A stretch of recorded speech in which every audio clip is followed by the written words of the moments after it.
Alright guys, and welcome back to the channel. We've got a couple of Nintendo Switch products to take a look at today. Now, truth be told, I'm not a massive Nintendo Switch guy. I do have one, I don't really use it all that much. However, Mobapad have sent this out and I'm kind of intrigued, and it does look pretty good. So I figured, why not, let's make a video and we'll take a look together. So this is the Mobapad M6 HD, and it's basically to replace the useless, in my opinion, Joy-Cons, the useless standard Joy-Cons that you get with the Switch, to these upgraded ones. Now these do look a whole lot better in my opinion. So we'll have a quick look at the packaging here. Obviously you've got some Hall effect joysticks, replaceable buttons. There's a 6-axis feature, so I believe you can twist it like so. Mechanical buttons, NFC, and macro program features. Mobapad, this is who it's from. So let's see what we get inside the box. Right, so already, straight away, I can tell that these look way better. In my opinion, the standard Joy-Cons are just too small to use. Like, I don't have big hands, but I just find them so uncomfortable. Now, because these have got some sort of width to them, they're way wider, they're way bigger, they look like they're going to be way more comfortable to use. So I'm excited to get these attached to the Switch and actually see how good they are. We'll just take a closer look at some of the details here. I do think they look really good in this white colorway as well. I do have the OLED Switch. These are going to be a nice match. Hopefully you can hear those really nice clicky buttons. That's got great feeling to it, that D-pad. In fact, all of the buttons feel really good. So we get a little box here. What is going to be inside here? Maybe a charging cable or something. Oh, okay, so this is the swappable faceplates, I then assume. Okay, so you can switch out the D-pad, it looks like. So you can use the sort of standard D-pad if you prefer that. Or of course, this is similar to like the Xbox Elite controller there. This is way better in my opinion. And we've got a couple of different faceplates, which I assume are the same, so I'm not entirely sure why we've been given white ones. With white ones, maybe there is a slight difference. So we'll just go ahead and keep the standard ones on for now. Okay, so yeah, picking these up right away. They're still relatively light. They look like they're going to be really heavy, but they're not really heavy. They are quite light. There's some nice textured details on the back here, which is obviously going to help with sweaty hands. I mean, I love to see textured grip like this on any controllers. And of course, there is a button back here. As you can see, you've got a bit of branding there, Mobapad. I assume this is the correct connections for this to just slide on to the Switch. A couple of buttons up here. Of course, if we're using this for multiplayer, I mean, this is going to be way better using this for multiplayer. I would think so, than the standard controllers, because when you're using them in multiplayer, it's so small. But yeah, these look good. These look really good. So we'll go ahead and get these on the Switch to actually check them out. But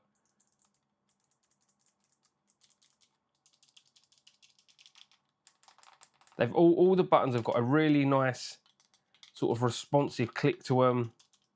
They feel really good. Let's go ahead and put them on the Switch.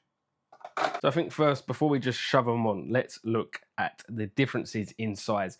This is what I'm talking about. I know everybody, I know people love the Switch and they swear by it, but these controllers are just too small. Again, I don't have big hands and my hands just swallow these things up. They're super difficult to use when playing multiplayer, in my opinion. Holding that, it's just not comfortable. So I, for one, am definitely excited to see how good these are compared to these. Take a look at some of the differences there in size. I assume it comes with all the same buttons, of course. In fact, we've got an extra button because we have this button underneath here. So that's something to note there. And then again, on the right side, we do have an extra button here, which would be for brightness, I assume. Same triggers on top, but we do have that button underneath there. But you can just see the size difference right there. This is going to be so much more comfortable. So we're going to go ahead and slide these in now, and hopefully they should slide straight in without any issues. And that has slid in and also apparently been paired, which is nice to see. Means I'm not going to have to worry about any setup process. Slides in and clicks again. And now look, that is so much better. It actually feels like I'm holding the Steam Deck in my hands. If any of you have a Steam Deck or you're familiar with a Steam Deck, it feels very much like that. I think size-wise, it's kind of quite similar to a Steam Deck now as well. But wow, these feel so much better. Just instantly holding it in my hands, I'm like, yeah, I can actually dig this now. I would actually use the Switch if the games were cheap and not terrible, that is. But that's a whole nother different story. Let's just go ahead and jump onto some Pokemon Scarlet here. Again, like I said, I don't really use the Switch all that much, so do forgive me, but it's a nice machine to have. I've just never really found a use case for it, and I just think games are kind of expensive and they just don't offer the same for me as what I can get on the Steam Deck or PC. This is so much more comfortable to use. Honestly, this is actually really nice. Like I said, I'm not a fan of the standard Joy-Cons. They're too small. I think maybe they're okay for children, but they're not good for adults in my opinion. And this is a definite upgrade compared to the standard Joy-Cons. I love the feel with the buttons. Like I said, they're very tactile. They've got a nice click to them. The triggers, again, they feel amazing to press. They've got a nice sort of rewarding clicking sound. Hopefully you can hear that. That's with both bumpers. We've got the underside button under here, which obviously you should be able to, I assume, pair up and be able to use them for different things. You've got buttons down here. So I think these are like macro buttons. That's a screenshot button. You've got settings button. You've got your usual home button there. Of course, we've also got the 6-axis gimbal inside this, which if I've got a game to test it, then I'll be sure to test it. Go ahead and just jump into a little pokey battle here again, just so I can play with the buttons. Buttons feel great, and I assume that's down to these Omron mechanical buttons. Like, I am genuinely impressed by the feel of the buttons. I really hope that the sound comes across, but they've got such a rewarding sort of click. There's a nice, decent bit of pressure to the buttons, but not too much. And then you're hit with that satisfying clicking sound, which sort of just knows and gives you that feedback that you've actually pressed the button, you know?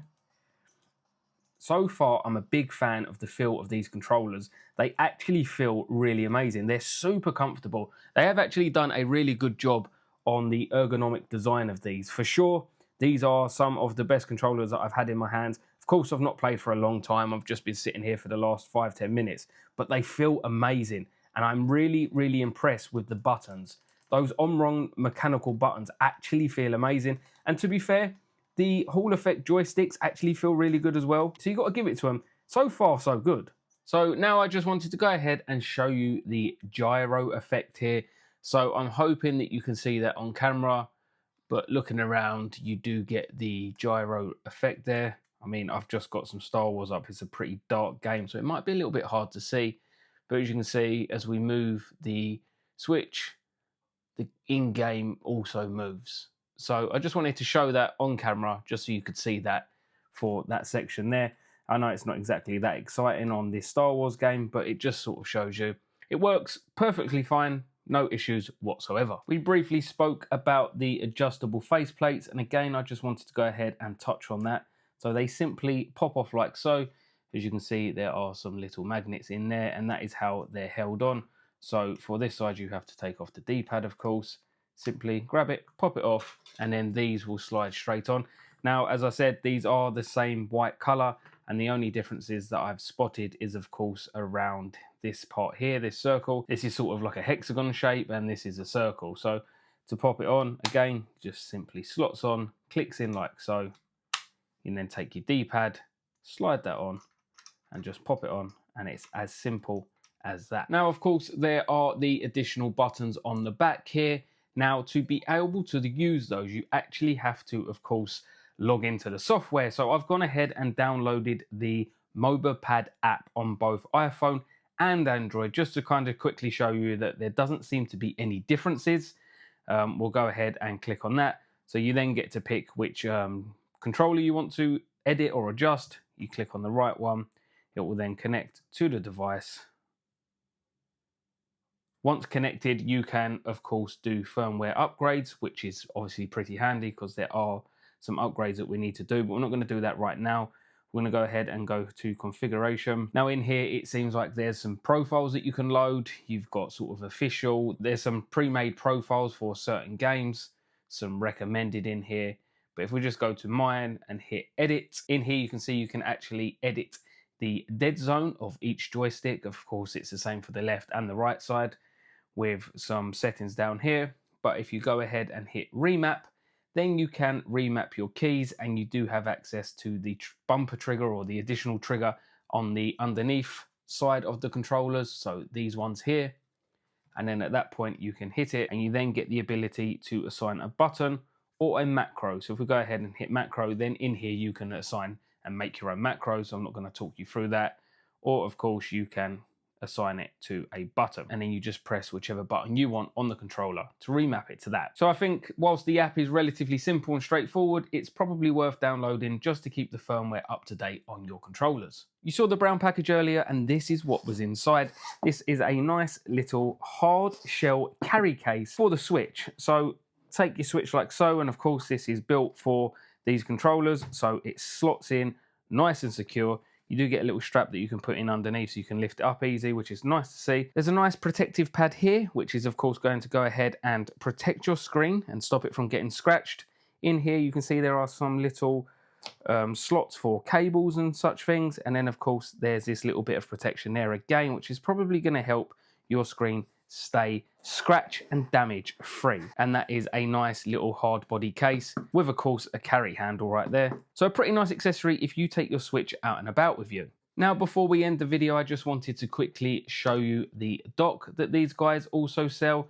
They did send this out as well with this, and I've created some content over on Instagram for this. It's currently not plugged in of course, so there's going to be no power to it. I just wanted to sort of quickly show you and talk about some of the specs and details of this thing, because if you're going to go ahead and pick up the controllers, you might want to pick up a little TV docking station as well. So on the back here, you can see you get your AC adapter, your HDMI, which actually can go up to 4K, and a USB 3.0 port at the back there. On the underside, you can see there is a nice rubber pad, which is going to stop this thing from sliding around. And then if it isn't immediately obvious, this is for charging both your controllers and your Switch. So your Switch simply pops in like it does with the standard dock, and that will begin charging. Of course, this isn't plugged in, so it's not charging currently. And then this part is for charging your additional Switch controllers. Now, Mobapad do sell their own controllers, but we don't have one. However, inside the box, we also got a couple of adapters. These are just USB-C ports like so, which of course then work with their magnetic style of charging.